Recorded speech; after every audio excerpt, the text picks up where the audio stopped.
तो आज मैं एक्सप्लेन करने वाला हूँ हाल ही में हॉटस्टार पे रिलीज हुई एक हॉरर थ्रिलर सीरीज। इस सीरीज का नाम है 1000 बेबीज और कहानी बहुत ही ज्यादा इंटरेस्टिंग है, तो अंत तक बने रहें। और वीडियो पसंद आया तो वीडियो को भी लाइक कर दें और चैनल को भी सब्सक्राइब कर दें। तो कहानी शुरू होती है एक प्लांटेशन एरिया को दिखाते हुए। ये जगह है मुंडाकायम कोट्टायम और ये समय है 2010 का। न्यूज़पेपर वाला एक घर पर आकर रुकता है और न्यूज़पेपर देकर जाने ही वाला था कि तभी अंदर से कुछ आवाजें आने लगती है और वो देखता है कि एक बूढ़ी औरत सीढ़ी लगाकर ऊपर बैठ जाती है और उसके कमरे में दीवार पर बहुत सारी चीजें लिखी हुई थी। ये सब देखकर न्यूज़पेपर वाला डर के मारे वहां से भाग जाता है। उस बूढ़ी औरत जिसका नाम सारा है, उसे सभी लोग बहुत डरते हैं। देखते हैं कि एक दिन बच्चे लोग उस बूढ़ी औरत के घर के सामने लुका छुपी खेल रहे थे। वो लोग बूढ़ी औरत को छुप कर देखने लगते हैं और जैसे ही वो औरत बाहर आती है, बच्चे लोग वहां से भाग जाते हैं और वो औरत अपने घर के सामने बहुत सारे बच्चों के झूले को देखने लगती है जो कि सिर्फ उसका भ्रम था और वो ये देखकर चिल्लाने लगती है। फिर वो अपने बेटे बिबिन से आकर कहती है उसके मार्कर में इंक खत्म हो गया है। वो इंक भर देता है और उसकी माँ मतलब कि सारा पूछती है कि मुझे भूख लगेगी तो मैं क्या करूंगी। तो वो कहता है मैंने खाना बना दिया है। फिर वो दीवार पर लिखते रहती है और उसके पूरे रूम का दीवार लिखावट से भर चुका था। बिबिन अपनी माँ के लिए मार्कर लाने के लिए चला जाता है लेकिन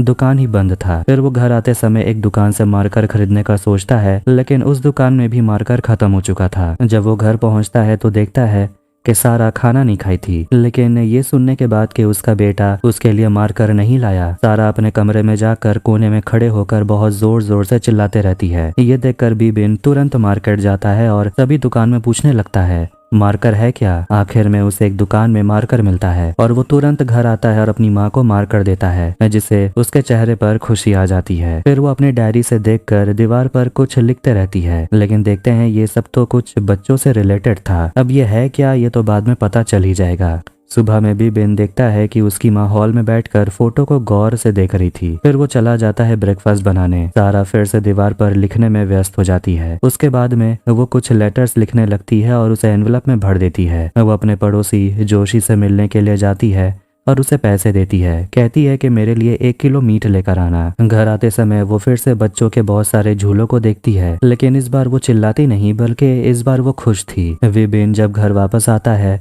तो वो देखता है कि सारा साफ सुथरे और अच्छे कपड़े पहनी हुई थी। यहाँ तक कि घर भी एकदम साफ सुथरा था और आज सारा ने अपने बेटे के लिए खाना खुद बनाया है जिससे कि बिबिन खुश हो जाता है और बड़े ही मजे से खाना खाने लगता है। सारा अपने बेटे से पूछती है कि मैं पागल हूँ क्या। बिबिन कहता है आप कैसे पागल हो, देखो आपने मेरे लिए कितना अच्छा खाना बनाया है। तो वो पूछती है पर मैं दीवार में मार्कर से क्या लिखते रहती हूँ। बिबिन कहता है आप इसीलिए ऐसा करते हो क्योंकि आपको ये अच्छा लगता है। सारा उदास हो जाती है, कहती है कि मैंने तुम्हें कभी कुछ करने की आजादी नहीं दी, तुम्हें अपने असूल और नियमों में बांध के रखा। मैंने गलत किया लेकिन मैंने जो कुछ भी किया जानबूझ के नहीं किया। मैंने बहुत सारे गलत काम किए हैं लेकिन सबसे ज्यादा गलत तो मैंने तुम्हारे साथ किया। इसीलिए आज मैं तुम्हें अपने सच के बारे में बताना चाहती हूँ, वो सच जो मैंने तुमसे छुपा के रखा। वो अपने बेटे को सारी सच्चाई बता देती है जिसे कि सुनने के बाद बिबिन बहुत गुस्से में आ जाता है और वो कमरे में जाकर देखने लगता है कि उसकी माँ दीवार पर क्या लिखा करती है, जिसे देखकर वो भी हैरान हो चुका था जबकि सारा हंसते ही जा रही थी। इसलिए गुस्से में वो अपनी माँ के सिर को टेबल से पटक देता है और वो नीचे गिर जाती है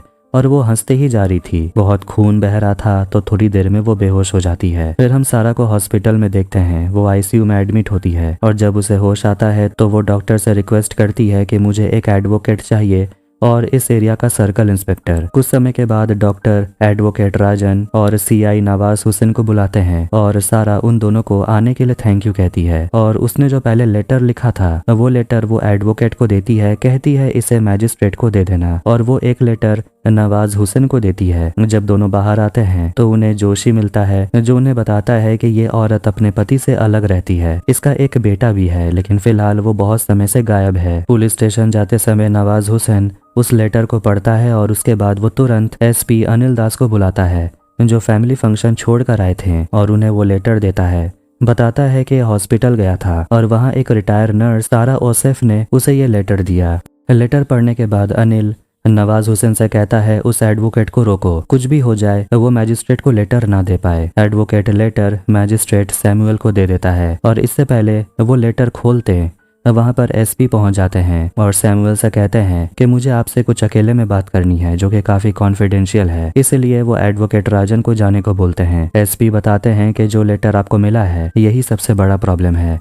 और ऐसा ही सेम लेटर हमें भी मिला और इसमें उस बूढ़ी औरत ने कन्फेस किया है और ये ऐसा कबूलनामा है जिससे सबके होश उड़ जाएंगे। जब सैमुअल लेटर को पढ़ता है तो उसका भी होश उड़ गया था और वो सोचता है कि जो भी हो जाए इसके बारे में बाहर किसी को पता नहीं चलना चाहिए। अब वो लोग सोच रहे थे कि इसे हैंडल कैसे किया जाए। नवाज हुसैन कहता है कि हमें बेसिक इन्वेस्टिगेशन करना चाहिए, पता लगाना होगा कि आखिर सारा सच में कहना क्या चाहती है। और एसपी कहता है इस बारे में राजन को ना पता चले। सैमुअल कहते हैं मैं कोशिश करूंगा। इसके बाद जैसे ही हुसैन सारा के घर के बाहर पहुंचता है उसे पता चलता है कि सारा मर चुकी है और वो एसपी को बता देता है कि मैं सारा के कमरे में हूँ और उसने जो कुछ भी कन्फेस किया है वो सब कुछ सच है। अब कहानी जाती है 12 साल के बाद। 2022 कोची में हम देखते हैं कि अभी भी अनिल, नवाज हुसैन और सैमुअल सारा के केस पर काम कर रहे थे और एक और सीआई ऑफिसर होता है आजी। वो इस केस को इन्वेस्टिगेट कर रहा है लेकिन उन्हें ज्यादा कुछ अभी तक पता नहीं चल पाया। वो सोच रहे थे कि आजी को सच बताने का समय आ गया है और तब शायद उन्हें बिबिन भी मिल जाएगा। फिर कहानी जाती है कुछ समय पहले और दिखाया जाता है कि एक मशहूर एक्ट्रेस एनसी संजीव का देहांत हो चुका है। बताया जाता है कि वो स्क्रिप्ट राइटर संजीव कृष्णा की पत्नी थी और वो अपने करियर के चरम पे थी,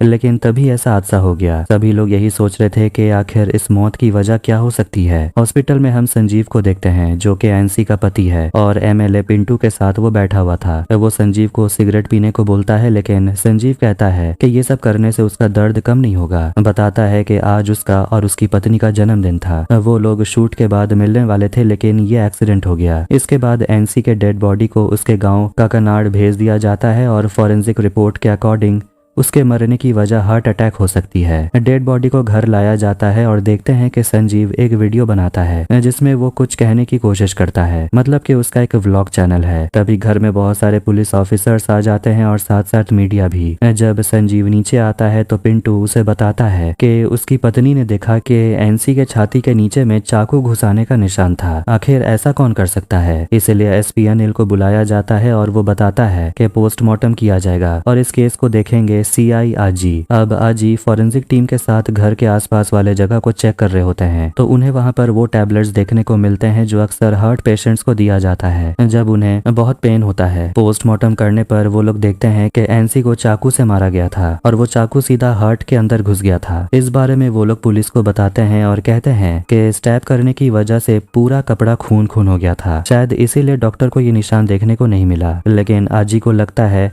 कि ये सब कुछ प्लान करके किया गया है। वो टैबलेट मिलना जो हार्ट पेशेंट को दिया जाता है ऐसा दिखाने के लिए कि हार्ट अटैक आया होगा, लेकिन यहाँ तो कुछ और ही मामला है। उसे लगता है ये हादसा फिल्म के सेट पर हुआ था, इसलिए वो फिल्म के क्रू से जाकर बात करता है और एक आदमी बताता है, कहता है कि उसी ने सबसे पहले एनसी के डेड बॉडी को देखा, लेकिन इससे ज्यादा वो कुछ नहीं जानता। एक ट्रांस लड़की होती है जो भी बताने लगती है कि अक्सर दोनों पति पत्नी मतलब के संजीव और एनसी के बीच लड़ाई झगड़े होते रहते थे। उसके बाद वो लोग जाते हैं एमएलए पिंटो से मिलने के लिए और हम देखते हैं जब एनसी को स्टेट अवार्ड मिलने वाला था संजीव उसके साथ जाने से मना कर देता है क्योंकि उसे एक लाइब्रेरी इवेंट में जाना था। पिंटो उसे बहुत समझाता है अपनी पत्नी के साथ जाने क्योंकि ये एनसी के लिए बहुत बड़ा मोमेंट है, लेकिन फिर भी संजीव मना कर देता है। इधर पिंटू से मिलने के लिए आजी आते हैं और वो सभी बताते हैं कि दोनों पति पत्नी के बीच में काफी झगड़ा होता था। एनसी थोड़ी बदतमीज भी थी। संजीव का बुरा वक्त चल रहा था तब भी एनसी ने थोड़ा सा भी दया नहीं दिखाया। संजीव अपना व्लॉग चैनल चलाता था और उसका फिल्म भी नहीं चल रहा था, इसीलिए वो अपने चैनल पर ही दूसरे फिल्मों का मजाक उड़ाता था जो कि एनसी को पसंद नहीं आता। फिर पता चला कि एनसी एक हार्ट पेशेंट है, जिसके बाद संजीव अपनी पत्नी की थोड़ी देखभाल करने लगा। इसके बाद आजी संजीव से मिलने के लिए जाता है और उसे एनसी के बारे में बातचीत करता है और उसे बताता है कि उसका मर्डर हुआ था, जिस पर संजीव कुछ भी नहीं कहता। इसके बाद उन्हें संजीव के गाड़ी के डिक्की में एक प्रोस्थेटिक डॉल मिलता है जिससे कि उनका शक संजीव के तरफ और ज्यादा होने लगता है। डॉक्टर पुलिस को बताते हैं कि जरूर संजीव प्रैक्टिस करने के लिए इस प्रोस्थेटिक डॉल का इस्तेमाल करता था। वैसे तो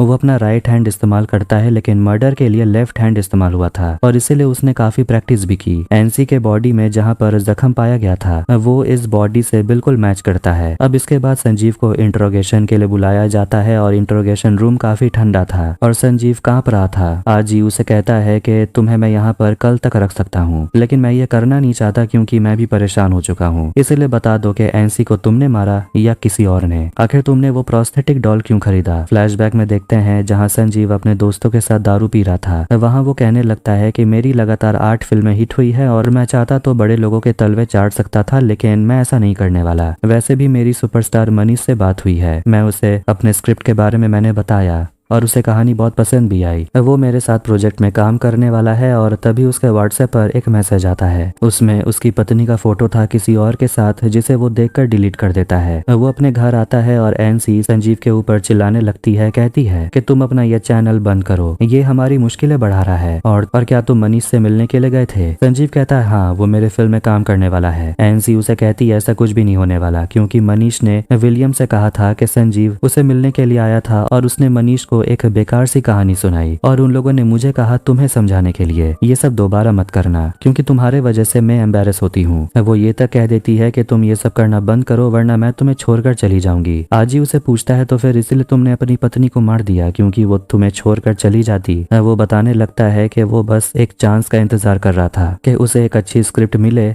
और उसकी एक फिल्म हिट हो जाए तो लोग उसे सीरियसली लेने लगेंगे। वो अपनी कहानी ढूंढने के लिए बार में जाता था और शराबियों से मिलता था, क्योंकि हर एक शराबी की कहानी होती है। लेकिन उस दिन उसे एक जवान लड़के ने पहचान लिया और वो लड़का कोई और नहीं बल्कि बिबिन था। और वो संजीव की बहुत तारीफ करने लगता है और वो आपस में बातें करने लगते हैं और वो बताने लगता है कि उससे मिलने के बाद उसे ऐसा लगा जैसे मैं उसे बहुत सालों से पहचानता हूँ। और उसने मुझे एक दिन एक सवाल पूछा कि क्या वो उसके ऊपर कहानी लिख सकता है। संजीव उसे कहता है कि तुम सिर्फ बाहर से शरीफ दिखते हो, अंदर से हैवान हो और तुम लोगों को मारते हो। बिबिन उठकर वहां से चला जाता है, लेकिन वो संजीव से फिर मिलता है और उसकी गाड़ी में आकर बैठ जाता है और कहता है कि मुझे आपको एक स्टोरी सुनाना है। संजीव कहता है उसने जो कहानी सुनाई उसकी कहानी मेरे से बहुत मिलती जुलती थी। ऐसी पत्नी के बारे में जो अपने पति के दोस्त के साथ मिलकर अपने पति को चीट कर रही थी। जब पति को इस बारे में पता चला तो उसने अपनी पत्नी को मारने का प्लान बनाया और अपनी पत्नी को मारने के बाद वो 6 और औरतों को मारता है उसी कारण के वजह से। और ये कहानी सुनने के बाद उसे जल्दी समझ आ गया कि बिबिन कोई बनावटी कहानी नहीं बता रहा और बिबिन उसे दिखाता है कि कैसे उसने औरतों को मारा, बिल्कुल उसी तरीके से टैप करके जैसे कि एनसी को मारा गया था। संजीव जानता था कि उसकी पत्नी और विलियम एक दूसरे को पसंद करते हैं और उन्हीं दोनों के फोटोज उसे व्हाट्सएप पर आते हैं। इसीलिए संजीव ने अपनी पत्नी को उसी तरीके से मारा जैसे कि विभिन ने उसे सिखाया था। संजीव कन्फेस कर लेता है कि उसी ने अपनी पत्नी को मारा, लेकिन अब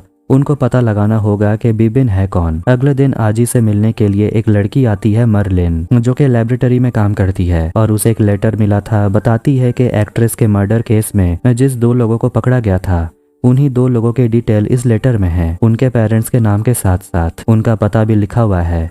आजी पूछता है तुम्हें ये किसने भेजा? तो मर्लिन बताती है कि मैं जिस लैब में काम करती थी वहां पर एक लोकल लड़का काम करता था, उसका नाम था बिबिन। आजी उसे पूछता है कि तुम्हें कैसे पता कि ये बिबिन ने भेजा है? तो वो उसे एक और लेटर दिखाती है, कहती है कि इसमें उस लैब का एड्रेस है जहां हम दोनों काम करते थे और कोने में ब्लैंक इंक से बिबिन का डिटेल्स लिखा हुआ है। पहला लेटर 2014 में आया था और दूसरा 2017 में और दोनों ही लेटर में कुछ लोगों के डिटेल्स लिखे हुए हैं। लेकिन उसके बाद से 10-12 सालों में बिबिन के तरफ से कोई भी खबर नहीं आया। उसे नहीं पता कि वो लेटर क्यों भेज रहा है। इंस्पेक्टर पूछता है जब तुम लैब ज्वाइन की थी तो पहले से ही बिबिन वहाँ काम करता था? वो कहती है हाँ, वो अपने काम में बहुत माहिर था लेकिन ज्यादा लोगों से घुलता मिलता नहीं था, इंट्रोवर्ट था। वो बताती है कि उसका पति था बेंसन, जिससे कि उसका डिवोर्स हो गया। आगे बताती है कि वो हमेशा उसे रोक टोक करता था और वो मर्लिन को हमेशा बांध के रखना चाहता था। बिबिन की भी ऐसी ही हालत थी, उसकी माँ भी उसे इसी तरह कंट्रोल करके रखती थी। उसकी माँ का नाम था सारा।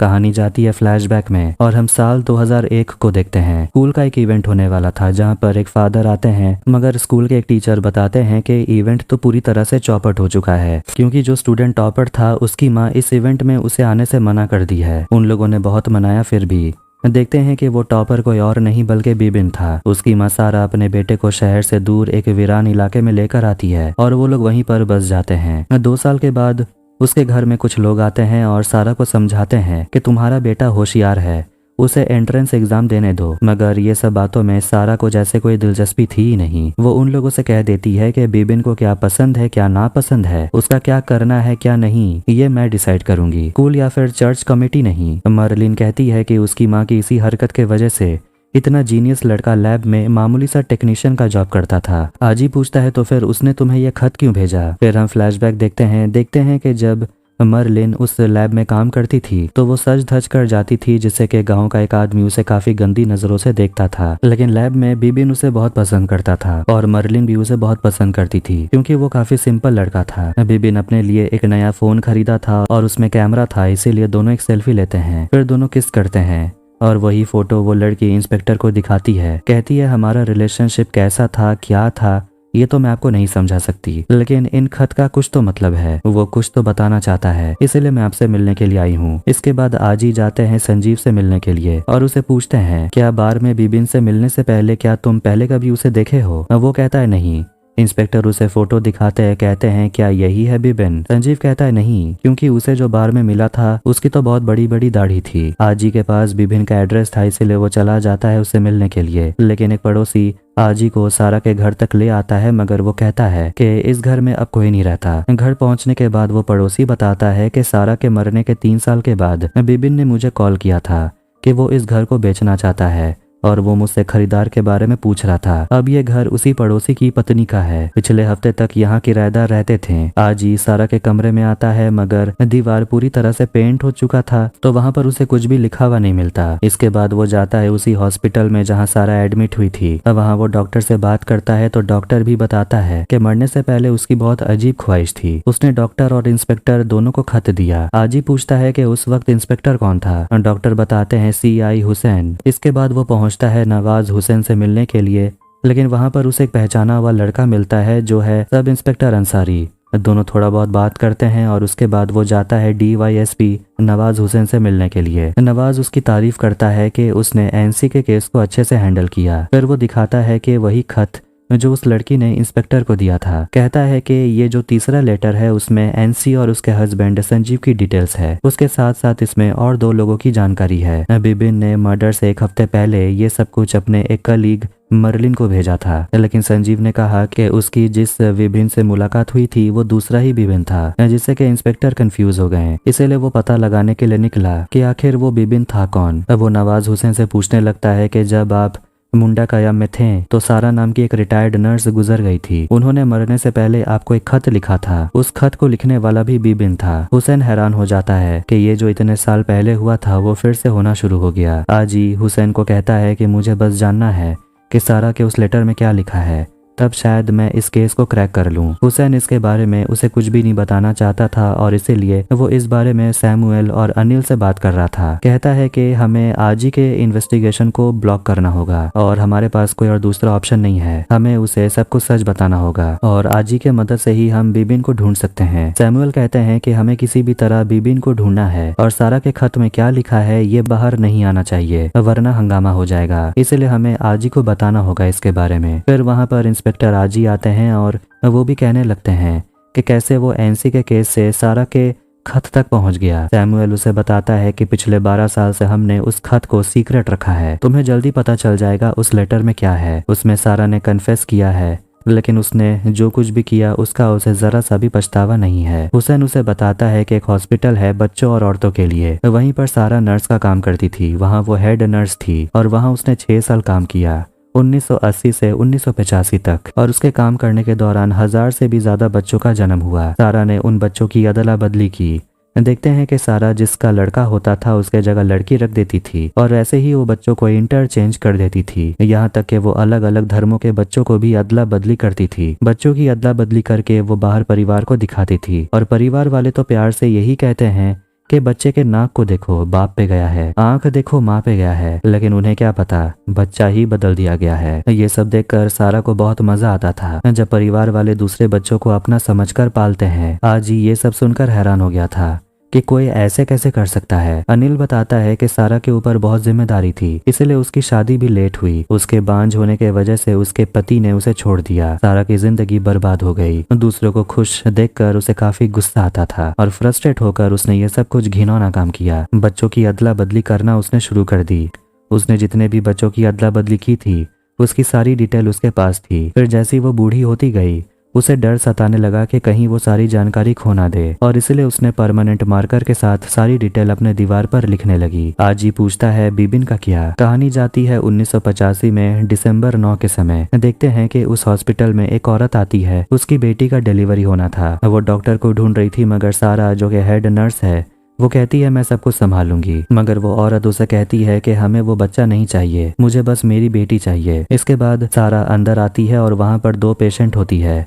एक उसी औरत की बेटी थी, फिर उसका डिलीवरी करती है और उसकी बेटी पैदा हुई थी, और दूसरी औरत जो थी उसका लड़का हुआ था। लेकिन सारा लड़की उठाकर उस दूसरे औरत को जाकर दे देती है। कहती है कि आपकी बेटी हुई है, और दूसरा बच्चे को अपने पास ही रख लेती है। और यही था बिबिन। बिबिन को पुलिस ने ढूंढने की बहुत कोशिश की, लेकिन जो लड़का पहले से इंट्रोवर्ट है वो अपनी माँ की सच्चाई जानकर और भी ज्यादा अकेले रहने लगा। लेकिन अब प्रॉब्लम यह है कि उन्हें बिबिन को किसी भी तरह ढूंढना होगा, क्योंकि सारा की सच्चाई के बारे में उसे पता है, और वो ये सच्चाई के साथ क्या करेगा ये तो किसी को भी नहीं पता। अगर ये सच बाहर आ गया तो उन 1000 परिवार की जिंदगी उथल पुथल हो जाएगी, क्योंकि उस परिवार के बच्चे, रिलेटिव, सबकी जिंदगी पर खतरा होगा, और इसीलिए उसे रोकना होगा। अनिल उसे समझा देता है कि हमने तुम्हें ये सच्चाई बताई है क्योंकि तुम इस केस को इन्वेस्टिगेट करोगे, और वो भी सीक्रेट तरीके से, और पता लगाना है कि एनसी के मर्डर केस से आखिर सारा का क्या लेना देना है। और तुम्हें ANI की टीम दे रहे हैं, तुम अपने तरफ से पूरी कोशिश करो, और तुम्हें ख्याल रखना है कि सारा का ये सीक्रेट बाहर नहीं आना चाहिए। आजी को लगता है कि बिबिन कुछ बड़ा प्लान कर रहा है, मगर वो तीनों से सवाल पूछता है कि अगर मैंने बिबिन को अरेस्ट कर भी लिया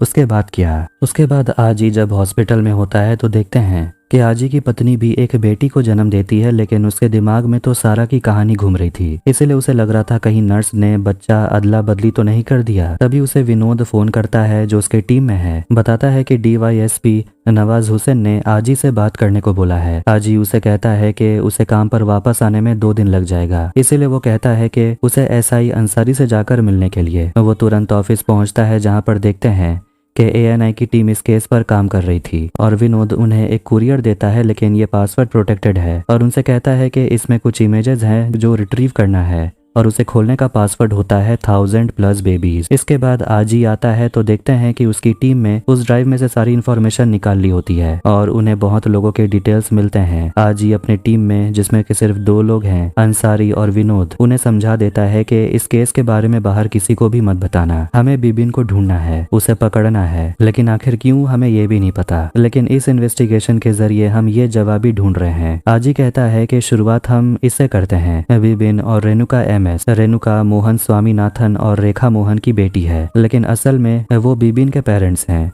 और उनका एड्रेस भी उन्हें मिल जाता है। अंसारी उस गांव में पहुंचता है और बिबिन के पेरेंट्स के बारे में जानकारी निकालने के लिए वो एक स्कूल में पहुंचता है, और वहां के टीचर से पूछता है कि केमिस्ट्री डिपार्टमेंट में 2 टीचर थे, रेखा और मोहन। तो वो टीचर बताता है कि उनके यहाँ से गए हुए तो बहुत साल हो गए, लेकिन अंसारी को इतना पता चल जाता है कि अभी वो दोनों बेंगलुरु में रहते हैं। इसके बाद आजी और अंसारी दोनों पहुंचते हैं बेंगलुरु, और वहां पर वो बिबिन के पिता मोहन स्वामीनाथन से मिलते हैं, और दोनों ऐसा दिखाने की कोशिश करते हैं कि वो दोनों उनके स्टूडेंट रह चुके हैं और इतने सालों के बाद मिल रहे हैं। मोहन उन दोनों को देखकर खुश हो जाता है, सोचता है पुराने स्टूडेंट्स आए हैं उससे मिलने के लिए, तो वो उन्हें लेकर घर चला जाता है, और वहाँ वो लोग रेखा को भी देखते हैं जो छोटे बच्चों को ट्यूशन पढ़ा रही थी। मोहन उन्हें कॉफी देता है और आजी पूछता है कि आपकी बेटी की शादी हो गई, तो वो कहता है नहीं, और कुछ समय के बाद वो बताता है कि उसकी बेटी रेणुका जो इंजीनियरिंग करना चाहती थी 29 साल में वो गुजर गई, और अब इस बात को 8 साल हो गए हैं, और उसे कार्डियक अरेस्ट आया था, और वो उसके बर्थडे के दिन था जब वो इस दुनिया को छोड़कर गई। लेकिन ऐसा ही कुछ तो एनसी के साथ भी हुआ था। फिर वो दोनों पहुंचते हैं उस पुलिस स्टेशन में जहां पर रेणुका की मौत की खबर दी गई थी, मगर वहां का इंचार्ज कहता है कि 8 साल पहले मैं यहाँ का इंचार्ज नहीं था, और अभी तो सब कुछ डिजिटली आर्काइव किया जाता है, और मैं आपको एक सब इंस्पेक्टर देता हूँ,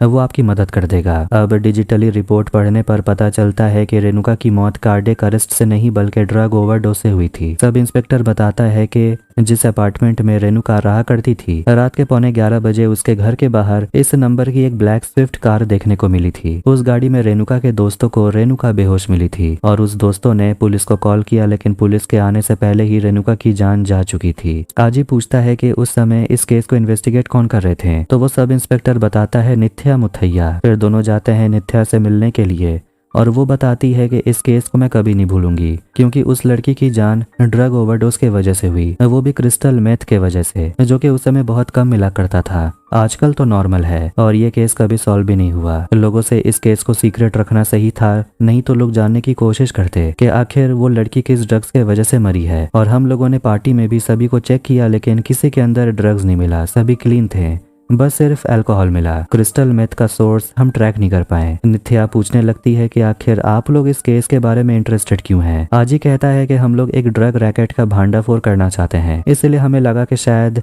ये वाला केस भी उससे कनेक्टेड हो। इसके बाद वो लोग जाते हैं रेणुका के दोस्तों से मिलने के लिए। उसके दोस्त बताने लगते हैं कि रेणुका बहुत नशा करती थी और अपने पेरेंट्स से भी बहुत बदतमीजी से बातें करती थी। आजी उन लोगों से पूछता है क्या रेणुका ने कभी बिबिन का जिक्र किया, तो वो लोग कहते नहीं।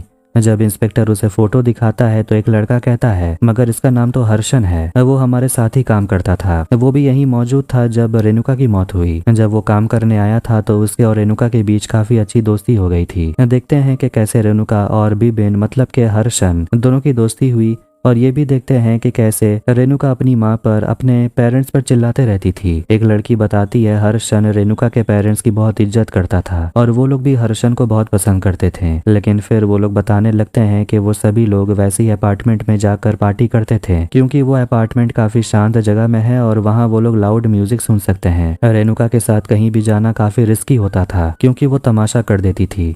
इसके बाद हम रेणुका के बर्थडे पार्टी को देखते हैं, जहां सभी लोग आकर मस्ती मजाक कर रहे थे, खोलकर नशा कर रहे थे, लेकिन किसी को भी वहां पर रेणुका नजर नहीं आ रही। सभी दोस्त उसे ढूंढने लगते हैं। आखिर में उन्हें बाहर एक काली रंग के कार में रेणुका बेहोश मिलती है। वो लोग घबराने लगते हैं, तुरंत पुलिस को इन्फॉर्म करते हैं, लेकिन तब तक वो मर चुकी थी और एक दोस्त तुरंत अंदर जाकर सारे ड्रग्स टॉयलेट में फ्लश कर देता है। यहाँ दोस्त बताते हैं कि रेणुका के मरने के 2 महीने के बाद हर्षन ने भी रिजाइन कर दिया। इसके बाद वो लोग आते हैं बिबिन मतलब के हर्षन से मिलने के लिए, लेकिन पता चलता है कि वो अब यहाँ रेंट वाले घर में नहीं रहता। मकान मालिक पुलिस को उसका कमरा दिखाते हैं और वो उन्हें हर्षन के बारे में बताने लगता है कि वो काफी अच्छा लड़का था, टाइम पर अपना रेंट दे देता था, और वो उन सभी को वहाँ पर लेबोरेटरी का कुछ सामान दिखाता है और आज ही सबकी तस्वीरें खींचने लगता है। तो वहाँ से निकलने के बाद अंसारी से वो कहने लगता है कि बिबिन ने प्लान बनाकर रेणुका का मर्डर किया और हमें इसी के तह तक जाना होगा। हो सकता है कि बिबिन ने और भी मर्डर्स किए हो। आजी अपनी टीम से बात करते हुए कह रहा होता है कि 2 नाम हैं, हरिंद्रन और देवन, और ये 2 नाम मुझे जाने पहचाने से लगे। बताता है कि पालक्कड़ में हरिंद्रन वहाँ पर जाना माना नेता हुआ करता था और उसी का बेटे का नाम था देवन। उनकी पार्टी एनपीएफ ने कई मूवमेंट शुरू की और उन सभी का चेहरा था देवन। वो एक एक्सट्रीमिस्ट था, लेकिन उसने कई लोगों के बीच में अपनी जगह बना ली। लेकिन जून 5, 2017 को जब उसका जन्मदिन था, देवन ने खुद को खत्म कर लिया और ये कंट्रोवर्सी बन गया और उसे लगता है कि इस केस में भी बिबिन का कोई लेना देना है। और सारा ने जिन 1000 बच्चों की अदला बदली की है, बिबिन की तरह उनमें से एक और विक्टिम था देवन। लेकिन देवन से पहले हमें जानना होगा सुनीर के बारे में, जो हरिंद्रन का अपना बेटा था। इसके बाद वो दोनों सुनीर को फॉलो करने लगते हैं और देखते हैं कि सुनीर एक दुकानदार माजिद से पैसे मांगता है, कहता है जल्दी से पैसे भिजवा देने के लिए। उसके बाद वो दोनों सुनीर से मिलते हैं और उसे कहते हैं घबराने की बात नहीं, बस तुमसे पूछताछ करना चाहते हैं, तुमसे एक आदमी के बारे में पूछना है, हो सकता है कि तुम किसी और नाम से उसे पहचानते होगे। वो लोग उसे बिबिन की तस्वीर दिखाते हैं तो सुनीर बताता है कि ये तो उसका दोस्त है नाइसाम। फिर वो उसे अपने दोस्त की तस्वीर दिखाता है और इसके बाद हम फ्लैशबैक देखते हैं जब बिबिन सुनीर के मटन वाले दुकान में जाता है मीट खरीदने के लिए। वो काफी बोलने लगता है कि उसे वो वाला हिस्सा देना, वो मत देना, जिसे देखकर सुनीर के पिता काफी गुस्सा हो जाते हैं और सुनीर भी अपने पापा से इस रवैये से खुश नहीं था। और फिर वो अपने बेटे सुनीर को सबके सामने पीटने लगता है, क्योंकि सुनीर ने पैसे कलेक्ट करके अपने भाई के ट्यूशन फीस भर दिए और कॉलेज फीस भर दिए, जिससे कि उसके पिता बहुत ही ज्यादा गुस्सा थे। उसके बाद देखते हैं कि उसके और बिबिन मतलब के नाइसाम के मुलाकात होती है और सुनीर उसे अपने पापा के बारे में कहने लगता है कि वो काफी खूंखार है, लेकिन मुझे भी स्ट्रिक्ट बनना पड़ता है और मुझे सहना पड़ता है, नहीं तो वो मेरी माँ और मेरे भाई को मारेंगे। बिबिन कहता है तो फिर तुम उन्हें क्यों नहीं मार देते? फिर वो हंसता है। बिबिन उसे 3 लाख कैश देता है, कहता है कि मेरे तरफ से तुम इसे रखो, मुझे जरूरत होगा तो मैं ले लूंगा और तुम्हें अगर खर्च करना है तो तुम कर सकते हो। पैसे देने के बाद जब वो बाहर निकलता है तो वो सुनीर और उसके परिवार के साथ एक सेल्फी लेता है। देवन और सुनीर को अदला बदली कर दिया गया था और सुनील की यह हालत देखकर बिबिन को उस पर काफी दया आ गई, शायद इसीलिए उसने देवन को मार डाला। देवन के बारे में जानना इतना आसान नहीं होगा क्योंकि वो एक पॉलिटिकल फिगर है और ऐसे में इस केस को सीक्रेट बनाकर रखना काफी मुश्किल होगा। इसके बाद आजी और अंसारी जाते हैं लाइब्रेरियन से मिलने के लिए, जो कि पहले पॉलिटिक्स में था, और उसी को फॉलो करते हुए देवन भी पॉलिटिक्स में आ गया। लेकिन पॉलिटिक्स में आने के बाद देवन के साथ क्या हुआ उसे कुछ नहीं पता। आजी पूछता है उसके कॉन्स्पिरेसी के बारे में बताइए, तो वो आदमी बताने लगता है कि लोगों को बिल्कुल भी यकीन नहीं हो रहा था कि देवन खुद के साथ ऐसा कर सकता है। पार्टी में भी काफी आक्रोश था। फिर वो लोग जाते हैं कलेश नाम के लड़के से मिलने के लिए, जो कि पहले देवन के साथ पॉलिटिक्स में काम करता था, मगर अब वो गन्ने का जूस बेचता है। आजी उसे बिबिन का फोटो दिखाता है पर कलेश कहता है ये तो नाइसिम है और ये उसका परिवार है। फ्लैशबैक देखते हैं जहाँ पर देवन स्टेज पर स्पीच दे रहा था। तभी उसे खबर मिलती है कि 2 लड़के और 2 लड़कियों को गाँव वालों ने पकड़ लिया है। देवन जब वहाँ पर पहुँचता है तो 2 लड़की कहने लगती है कि हम तो बस यहाँ पर फोटो खिंचवाने के लिए आए थे और वो 2 लड़के हमारे दोस्त थे और फोटो खींच रहे थे। मगर देवन उन लड़कियों के कपड़ों पर ही सवाल उठाने लगता है, कहता है ऐसी हरकतें करोगे तो गांव वाले तो तुम्हें रोकेंगे ही। वो उन्हें बहुत डांटता है। अब ये सब का वीडियो बनाकर कलेश सोशल मीडिया पे अपलोड कर देता है। फिर जब वो पार्टी ऑफिस आता है तो कलेश उसे बताता है कि एक लड़का आया है नाइसम अली, और वो कोई और नहीं बल्कि बिबिन है। और देवन को बताया जाता है कि वो आपका वीडियो देखकर अपना धर्म बदलना चाहता है। देवन नाइसम को अंदर बुलाता है और उसे देखकर उसे काफी खुशी होती है। कहता है मैं चाहता हूँ कि तुम मेरे साथ काम कर, मैं तेरे और तेरे परिवार के लिए हमेशा खड़ा रहूंगा, तुझे कोई प्रॉब्लम नहीं होगी। अब देखते हैं कि वो दिन जब देवन का जन्मदिन था, सभी लोग दारू पी रहे थे और देवन नाइसम मतलब के बिबिन को बोलता है दारू पीने के लिए, लेकिन बिबिन दारू नहीं पीता। अब बहुत नशा चढ़ रहा था, इसीलिए वो कहता है कुछ खाना लाने के लिए। बिबिन किचन में से बीफ लेकर आता है जो देवन को बहुत पसंद आता है और वो बड़े ही चाव से खाने लगता है। लेकिन वो दोनों से कहने लगता है कि अगर किसी ने वीडियो बनाकर डाल दिया कि मैं बीफ खाता हूँ तो प्रॉब्लम हो जाएगी और लोगों की आस्था को भी चोट पहुंचेगी, वो अलग। लेकिन अगले ही दिन कोई देवन का वीडियो बनाकर डाल देता है जिसमें वो बीफ खा रहा था, जिससे कि मीडिया और हर जगह तहलका मच जाता है। देवन काफी उदास हो गया था, कहता है मेरा करियर खत्म हो चुका है। लेकिन देवन सोच लेता है कि अब जो करना है उसे ही करना होगा। जिसके अगले ही दिन सुबह एक गाड़ी के अंदर देवन की डेड बॉडी मिलती है। कहानी प्रेजेंट में आती है और पुलिस को ऐसा लगता है कि वीडियो लीक करने के पीछे शायद बिबिन का हाथ हो। अंसारी कहता है हो सकता है कि देवन के मौत में शायद उसका हाथ ना हो, मगर आजी उसे पूछता है तो फिर बिबिन को कैसे पता था कि देवन अपने जन्मदिन के दिन ही खुद को खत्म कर लेगा और इसीलिए उसका वीडियो लीक करने का वही सबसे अच्छा समय होगा। उसे कैसे पता था ये सब?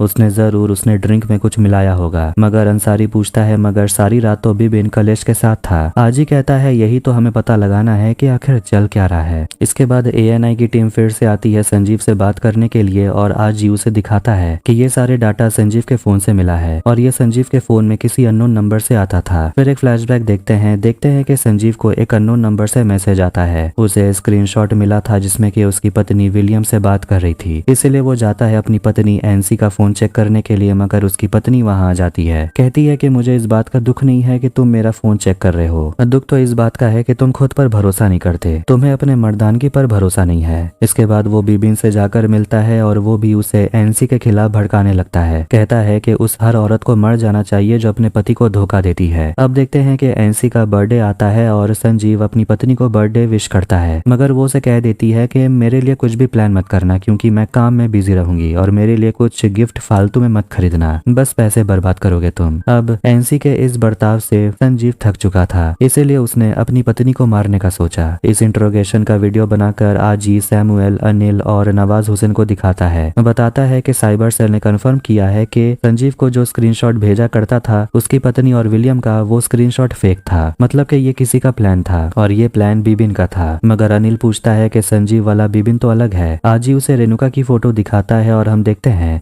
कि कैसे बिबिन रेणुका को, जिसे कि नशा करना बहुत पसंद था, उसे एक स्पेशल ड्रग्स देता है। कहता है कि ये बहुत स्ट्रांग है और तुम्हें बहुत मजा आएगा। इसके बाद वो रेणुका को काफी स्ट्रांग ड्रग्स देते रहता है। उसके बाद वो क्रिस्टल मेथ बनाता है, जिसे देखकर मुझे तो ब्रेकिंग बैड की याद आ गई। फिर हम बर्थडे पार्टी वाली रात को देखते हैं। रेणुका को गाड़ी में वही क्रिस्टल मेथ मिलता है, जिसे कि वो कंज्यूम करती है और उसका साइड इफेक्ट उसे दिखता है और वो वहीं पर मर जाती है। और पुलिस को बिबिन के घर पे लेबोरेटरी वाला सामान भी मिला था, मतलब कि उसी ने ये क्रिस्टल मेथ बनाया था। रेणुका उसकी पहली शिकार थी और बिबिन ने उसे इसलिए मारा क्योंकि रेणुका अपनी जिंदगी बर्बाद कर रही थी। बिबिन के असली पेरेंट्स के साथ वो बदतमीजी से बात करती थी और उसकी जिंदगी जो सारा के वजह से बदल गई थी। बिबिन मोहन और रेखा का असली बेटा था। जिस जिंदगी का असली हकदार वो हो सकता था, उसे वो छीन लिया गया और इस वजह से वो खुद को और दूसरों को नुकसान करने लगा और साथ में उनका भी जो जिंदगी जीने के लायक नहीं है। बिबिन अपने शिकार को फंसाने के लिए बहुत मेहनत करता था। दूसरों का सोशल लाइफ पता करने के लिए वो सालों लगा देता था ताकि वो उसके जिंदगी में एंट्री कर पाए। सारा के 1000 बच्चों के लिस्ट से वो देखता है कि कौन आदमी अच्छा है कौन बुरा, और उन्हें मारने के बजाय वो ऐसा कुछ करता है जिससे कि वो खुद ही अपनी जान ले लेते हैं। पहले मर्डर मतलब कि रेणुका को मारने के बाद वो बहुत खुश था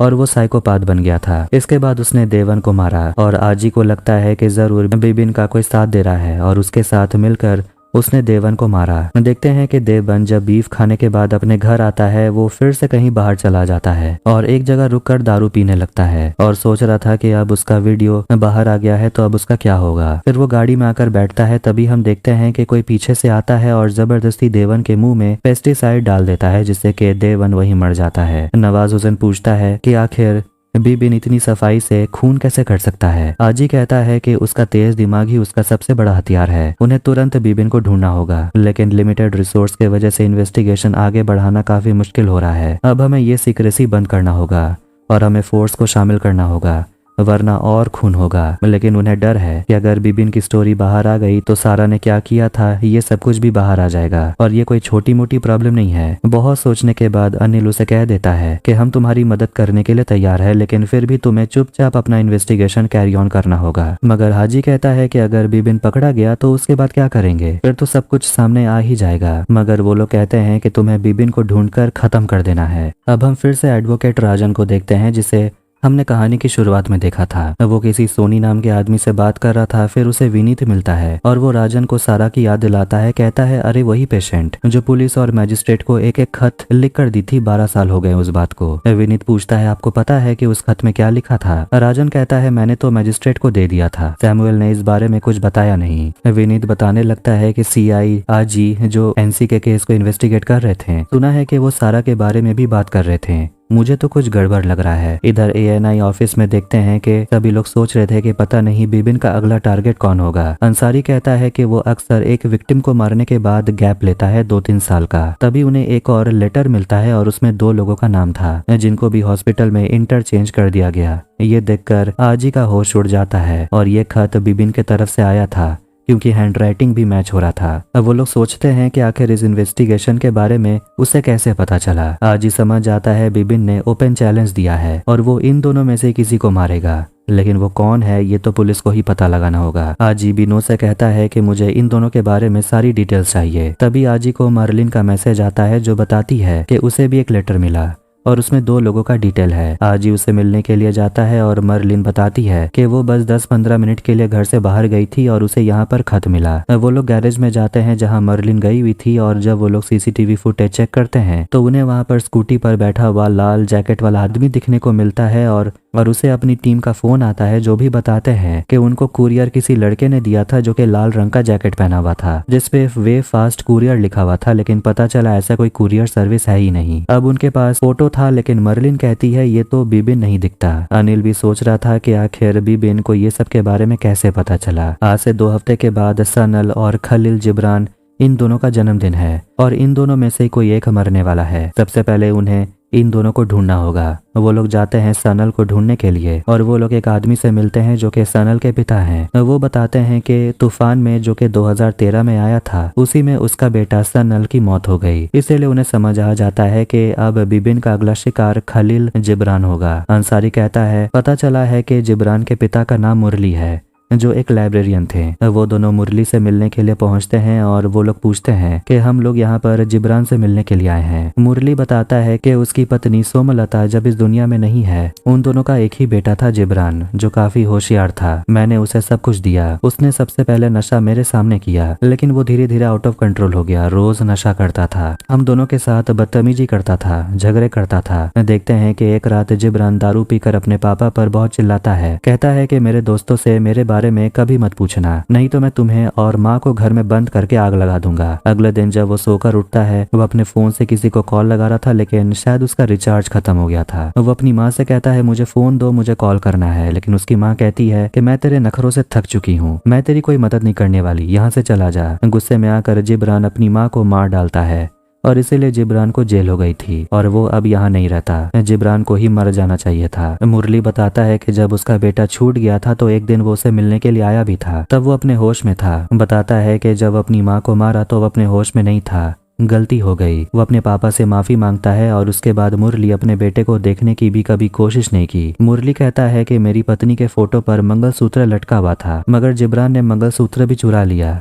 ऐसे इंसान से कोई क्यों ही मिलना चाहेगा। इसके बाद वो दोनों जाते हैं एक वर्कशॉप में जहाँ पर जिब्रान काम करता था, लेकिन दुकान के मालिक ने जिब्रान को किसी और दुकान में लगवा दिया। अब दोनों अपने साथ विनोद को भी ले जाते हैं और आखिर में वो लोग अगले दिन पहुंचते हैं हार्डवेयर दुकान में जहाँ जिब्रान काम करता था। पता चलता है कि लॉकडाउन के समय जिब्रान ने यहाँ पर हंगामा किया और उसे वहां से निकाल दिया गया। अब वो कहाँ रहता है ये तो एग्जैक्ट लोकेशन किसी को नहीं पता। वो लोग उसके पुराने घर पर जाते हैं जहाँ पर एक नया परिवार रहता है। उन लोगों का गद्दा तकिया का बिजनेस है। बताते हैं कि एक दिन जिब्रान के नाम का नोटिस भी आया था। नोटिस में एक नंबर होता है, वो लोग उसे ट्राई करते हैं मगर कोई फोन नहीं उठाता। आज ही उस आदमी को बीबिन की तस्वीर दिखाता है, कहता है ये कभी आया था क्या यहाँ? तो वो कहता है कि उसे याद नहीं। अब वो तीनों चाय पानी नाश्ता कर रहे होते हैं, तभी साइबर सेल का मैसेज आता है। पता चलता है कि वो नंबर पट्टाकुरिची नाम के एक छोटे से गाँव का है और वहाँ पर यह नंबर 2 दिन पहले एक्टिव था। विनोद उन सभी को दिखाता है कि अनिल की तरफ से उन्हें बंदूक वगैरह दिया गया था और वो लोग गाँव जाने की तरफ निकल पड़ते हैं। जब रास्ते के बीच में वो लोग रुक कर नारियल पानी पीते हैं तो वो जिब्रान के नंबर पर फोन लगाते हैं तो कोई फोन उठाता है और पूछता है क्या आप इस नंबर के मालिक हो? वो लोग पहुंचते एक होटल में और होटल का मालिक बताता है कि जिब्रान आया था उसके पास खाना खाने के लिए और फोन गिरवी रखकर गया था क्योंकि उसके पास पैसा नहीं था। अब कई दिन बीत गए लेकिन वो अपना फोन लेने के लिए आया ही नहीं, इसलिए मैंने फोन ऑन कर दिया ताकि किसी का फोन तो आए, लेकिन तभी आपका फोन आ गया। मालिक बताता है कि उसका एक आदमी है जो उस दिन जिब्रान से बहुत बात कर रहा था। आज ही उसे फोटो दिखाता है, पूछता है यही जिब्रान है? वो लड़का अरीबू कहता है हाँ यही तो था। फिर वो उस लड़के अरीबू को अपने साथ लेकर जाते हैं और उस लड़के के मदद से वो लोग जिब्रान के घर पहुंचते हैं जो एकदम गांव से दूर एक वीरान जगह पर रहता था। वो लोग अपने बंदूकें निकाल लेते हैं लेकिन तभी दरवाजा खुलता है और बीबिन बाहर आता है। फिर हम उसी समय को देखते हैं जब सारा बीबिन को सच्चाई बता रही थी। कहती है कि मुझे उन बच्चों की आवाजें सुनाई देती हैं। बीबिन कहता है आप बस ये सब हलुसिनेट कर रही हो, आपको बच्चे क्यों दिखाई देंगे? तो सारा बताती है उन सारे बच्चों की डिटेल मैंने एक डायरी में लिख कर रखी है। मैंने उन बच्चों के साथ जो किया वो बहुत बुरा किया, किसी को भी मुझ पर शक नहीं हुआ तो मैं ये करती गई और मेरे ही वजह से तुम जैसे होशियार लड़के की जिंदगी बर्बाद हो गई। दीवार पर मैंने आखिरी बॉक्स पर तुम्हारा नाम लिखा है और उस लड़के का नाम भी जिससे कि तुम्हारे साथ मैंने अदला बदली की। तुम्हारे असली माँ बाप कौन है ये भी लिखा हुआ है। यहाँ भी बीन कहने लगता है कि सारा को मैंने ही मारा क्योंकि उसे जीने का कोई हक नहीं है। रेणुका को भी मैंने मारा। अब ये तो आपको पता चल ही गया होगा कि वो लड़की कैसी थी, तो आप ही बताइए कि मैंने कोई गलत काम किया? आज ही उसे पूछता है जिब्रान कहाँ है? विनोद अंदर जाता है मगर देखता है कि अंदर जिब्रान नहीं था। बिबिन कहता है वो मर चुका है, पिछले साल अपने जन्मदिन के दिन वो जिंदा जल गया था। अब दोनों यही हैं तो खून तो होगा और खून होगा मेरा और खूनी होंगे आप। आज ही हैरान हो जाता है और आखिर में कहता है कि अगर मैं मर गया तभी ये खून होना बंद नहीं होगा क्योंकि मैंने इसका सारा इंतजाम कर लिया है। मेरे मरने के बाद भी ये खेल चलता रहेगा। आज ही बंदूक अंदर रखे उसे अरेस्ट कर लेता है लेकिन तभी विनोद बंदूक निकाल कर बिबिन को मार डालता है। आज ही उस पर चिल्लाने लगता है कि हमें इसकी जरूरत थी, तुमने इसे क्यों मारा? विनोद कहता है मुझे इसे मारने का ऑर्डर मिला था, आपने ही ऑर्डर दिया था, ऐसे आदमी को तो मर जाना चाहिए। मगर वो विनोद पर चिल्लाने लगता है कि अभी तक खेल खत्म नहीं हुआ। सारा के लिस्ट में 1000 से ज्यादा बच्चे थे, पता नहीं और कितने लोगों का मर्डर होगा। अंसारी अरीबू के साथ वहाँ से निकल गया था और वो लोग बीच रास्ते में गाड़ी मोड़ कर एक पुराने खंडहर जगह पर रुकते हैं। वो अरीबू को आगे बढ़ने को बोलता है और अंसारी अपना बंदूक निकाल लेता है। फिर हम सारा के पास उसका 1985 वाला डायरी देखते हैं और वो डायरी पहले बिबिन के साथ हुआ करती थी, लेकिन अब वही डायरी उस दाढ़ी वाले बिबिन के पास है। मतलब कि बिबिन तो मर गया, अब ये बिबिन मर्डर करेगा। और आखिर अंसारी और अरीबो का क्या एंगल है? क्या अंसारी भी उन 1000 बच्चों में से एक है? इन्हीं सवालों के साथ ये कहानी यहीं पर खत्म होती है। ऐसा लगता है कि मेकर्स जबरदस्ती सीजन 2 लेकर आना चाहते हैं। मगर आप लोगों ने एक चीज गौर किया कि यहाँ जितने भी बच्चों की अदला बदली हुई थी,